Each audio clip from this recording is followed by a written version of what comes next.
నిన్న CM Revanth Reddy BRS party పైన తర్వాత హరీష్ రావు గారి ప్రెస్ మీట్ పైన తీవ్రమైన వ్యాఖ్యలు చేయడం జరిగింది. ముందుగా హరీష్ రావు గారిపై చేసినటువంటి వ్యాఖ్యలను తీవ్రంగా ఖండిస్తూ బీఆర్ఎస్ పార్టీ ఒక ఉద్యమ పార్టీ, తెలంగాణ రాష్ట్రాన్ని సాధించినటువంటి పార్టీ.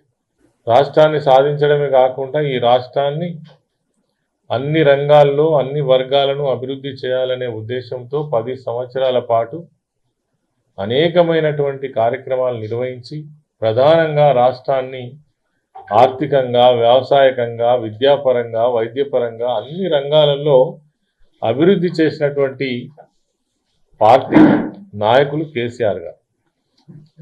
రాజకీయ పార్టీల నాయకత్వానికి సంబంధించి నిన్న రేవంత్ రెడ్డి గారు ప్రస్తావించిన విషయాలను చూసినట్టయితే అది పార్టీల అంతర్గత విషయం.